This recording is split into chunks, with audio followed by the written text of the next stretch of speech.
Kol nebuvo atlikti įvairūs Vilniaus ir Vilniaus krašto perdavimo formalumai, demarkacijos linija buvo saugoma mūsų pasienio policijos ir tarybų Rusijos karių. Vasario 28 dieną prie demarkacijos linijos pereinamojo punkto mes matome žygiuojančiai į Vilnių kariuomenę įstatymų skaitymą ir gairių deginimą. Rusų karininkai praneša, kad mūsų kariuomenė jau gali pradėti žygį į Vilnių. Perpjaunama užtvara ir kariuomenės vadas kariuomeniai įsako žygiuoti į Vilnių.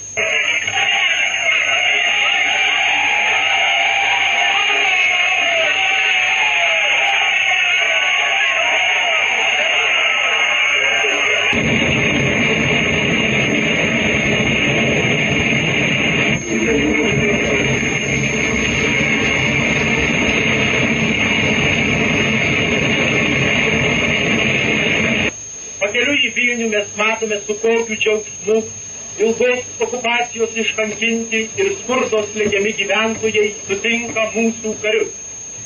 Jie gyventojus vaišina papirosais ir saldainiais.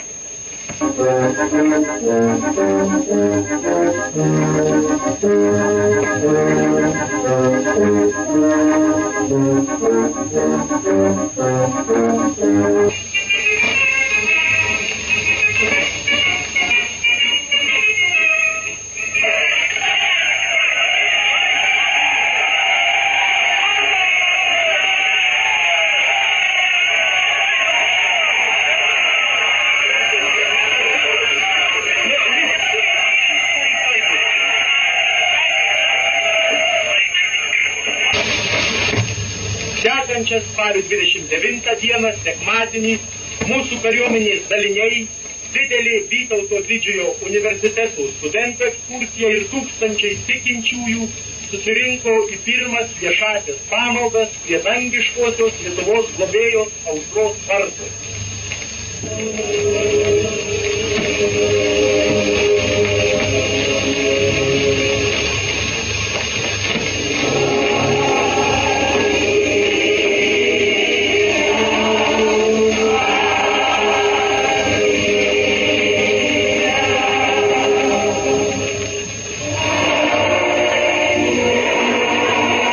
Maldų kariuomenė susirinko į katedros aikštę vėliavos Gedimino kalne pakelimo iškilmės.